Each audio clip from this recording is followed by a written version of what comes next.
അങ്ങനെയൊരു വിള്ളൽ ആഴത്തിൽ എൻ്റെ മനസ്സിലും ഉണ്ടായിപ്പോയി. അതെനിക്ക് എൻ്റെ മകളിൽ നിന്നും ഏറ്റ അപമാനം കൊണ്ടാ. അതിനി അങ്ങനെ പെട്ടെന്ന് ഉണങ്ങാനൊന്നും പോകുന്നില്ല.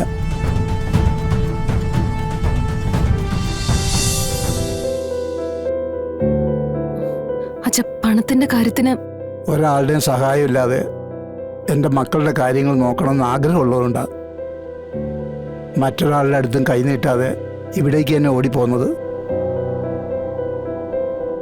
ഇവിടെ ആവുമ്പോൾ എനിക്ക് അതിനുള്ള സ്വാതന്ത്ര്യം ഉണ്ടല്ലോ. പലിശ ഇടപാടുകൾ നമ്മളല്ലാതെ മറ്റാരും അറിയാനും പോകുന്നില്ല.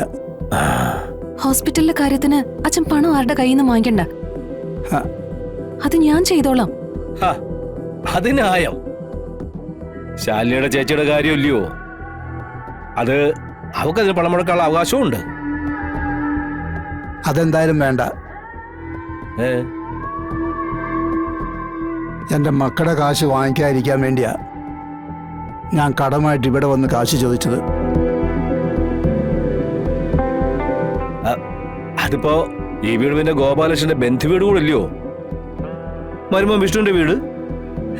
അങ്ങനെ നോക്കുവാന്നേ പിന്നെ. അതുകൊണ്ടാണല്ലോ പണം പലിശയ്ക്കായി തന്നെ ചോദിച്ചത്. വാങ്ങിയ പണം തിരിച്ചു തരുമ്പോൾ അതങ്ങ് തീർന്നു. ഉള്ള ബന്ധങ്ങൾക്ക് കോട്ടം തട്ടുകയില്ല. പിന്നെ മക്കളോട് കാശ് വാങ്ങിക്കാത്തതിൻ്റെ കാര്യം, മക്കളുണ്ടായിട്ടും വലിയ കാര്യമൊന്നുമില്ലല്ലോ. മക്കൾ ജോലി ചെയ്യുന്ന സ്ഥലത്ത് ചെല്ലുമ്പോൾ സ്വന്തം പിതാവിനോട് കാണിക്കേണ്ട മര്യാദ മക്കൾ കാണിക്കണം. വന്നിരിക്കുന്നത് സ്വന്തം അച്ഛനാണെന്നുള്ള ബോധ്യം ഉണ്ടാവണം.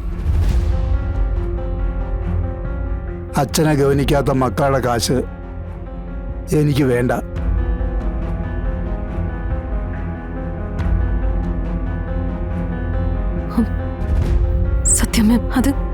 സത്യാമ്മേ,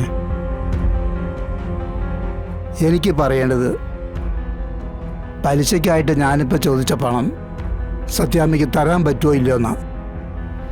ഇല്ലെങ്കിൽ ഇപ്പം പറയണം. എനിക്ക് മറ്റു വഴികൾ നോക്കണം. ഒന്നും അറിയാതെ ജനിച്ചൊരു കുഞ്ഞിൻ്റെ തുടർ ചികിത്സയ്ക്ക് ഈ പണം കിട്ടിയേ പറ്റൂ. ഇവിടുന്ന് അല്ലെങ്കിൽ മറ്റൊരു സ്ഥലത്ത് നിന്ന് 2 ലക്ഷം പണം ഒപ്പിക്കും. അത് തീരുമാനിച്ചുറപ്പിച്ച് തന്നെയാണ് ഇറങ്ങിയതും.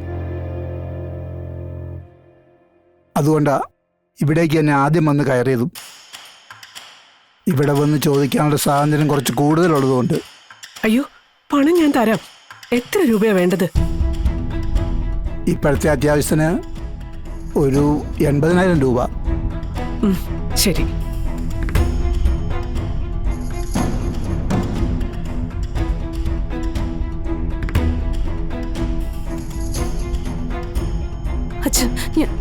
രാഘവനാരെ, പണം ഇന്ന് വരും നാളെ പോകും. പക്ഷേ നമ്മൾ മനുഷ്യർ തമ്മിലുള്ള ബന്ധം നിലനിൽക്കുന്നത് പരസ്പരമുള്ള ഇടപെടലുകൊണ്ടാണ്. ആ ഇടപെടലിന് കോട്ടം തട്ടുമ്പോഴാണ് പലപ്പോഴും ബന്ധങ്ങൾക്ക് ഉരച്ചിലുണ്ടാകുന്നത്. അച്ഛൻ, അമ്മ, മക്കൾ, ഇവർക്കിടയിൽ വിള്ളലുണ്ടാവുന്നത്. അങ്ങനെയൊരു വിള്ളൽ ആഴത്തിൽ എൻ്റെ മനസ്സിലും ഉണ്ടായിപ്പോയി. അതെനിക്ക് എൻ്റെ മകളിൽ നിന്നും ഏറ്റ അപമാനം കൊണ്ടാ.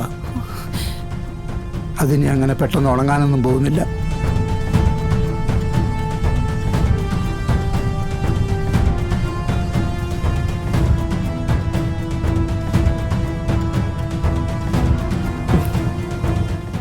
പറഞ്ഞ തുക മുഴുവനുണ്ട്.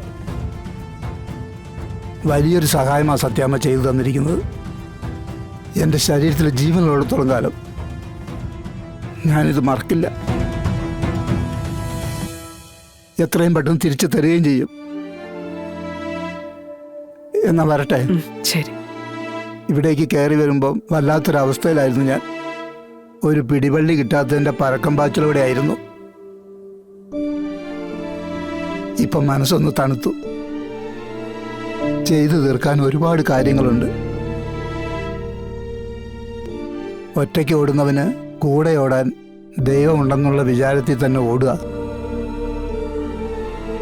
തിരിഞ്ഞു നോക്കുന്നില്ല. നോക്കിയിട്ടൊരു കാര്യമില്ല. പോട്ടെ രാഘവന്നാരെ. ശരി.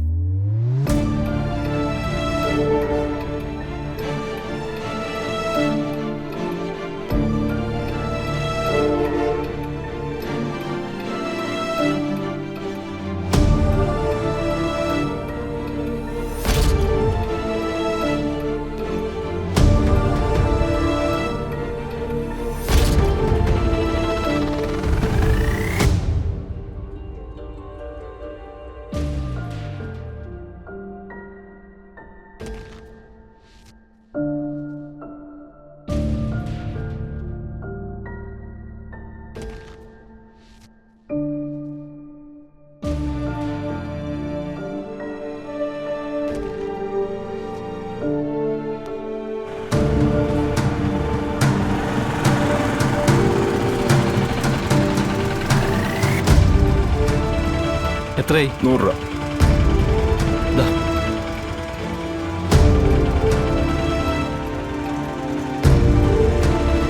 അല്ല, ഉച്ച കഴിഞ്ഞിട്ട് ജോലിക്ക് കയറൊന്നും പറഞ്ഞിട്ടല്ലേ പോയത്?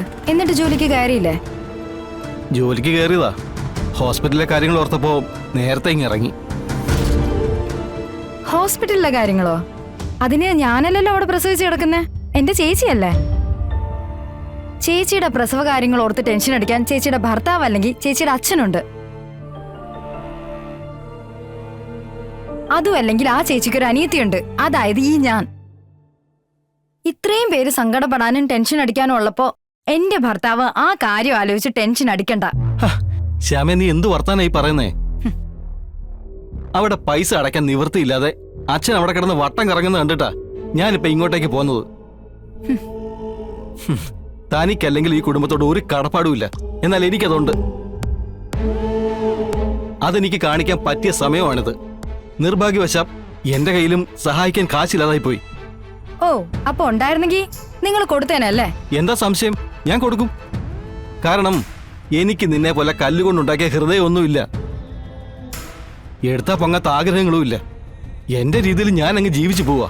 അപ്പോ ഞാൻ നിങ്ങൾ ആഗ്രഹിക്കുന്നത് പോലെ ഒരു ഭാര്യ അല്ലെന്നാണോ പറയുന്നേ? എടി, എന്ന് ഞാൻ പറഞ്ഞില്ല. മനുഷ്യത്വപരമായി ചിന്തിക്കണമെന്നേ ഞാൻ പറഞ്ഞുള്ളൂ. ഹോസ്പിറ്റലിൽ കിടക്കുന്നത് ആരാ? കാശില്ലാത്തതിന്റെ പേരിൽ നമ്മൾ പരസ്പരം പഴി തരുമ്പോഴേ ശാരിക എന്ന നിന്റെ ചേച്ചിയുടെ അവസ്ഥയും കൂടി നീ ഒന്ന് മനസ്സിലാക്കണം. അവർ ഈ വീടിന് അന്യൊന്നും അല്ലല്ലോ. നിനക്കുള്ളതുപോലെ അവകാശങ്ങളും അധികാരങ്ങളും ശാരികയ്ക്ക് ഈ വീട്ടിലുണ്ട്. അതെ, ഞാനൊരു സംശയം ചോദിച്ചോട്ടെ? അല്ല, 1-2 ദിവസമായിട്ട് എനിക്ക് തോന്നിയൊരു സംശയമാ. നിങ്ങളെ എന്റെ ഭർത്താവാണോ അതോ ശാരിക ചേച്ചിയുടെ ഭർത്താവാണോ? ശ്യാമേ, അലറണ്ട. എന്റെ കൺമുന്നിൽ കണ്ട ഒരു കാര്യം ഞാൻ പറഞ്ഞേ ഉള്ളൂ. നിന്റെ മനസ്സ് മുഴുവൻ ദുഷ്ടലാക്കാം. ബന്ധങ്ങളുടെ വില അറിയാതെ നീ പലപ്പോഴും സംസാരിക്കുന്നത്.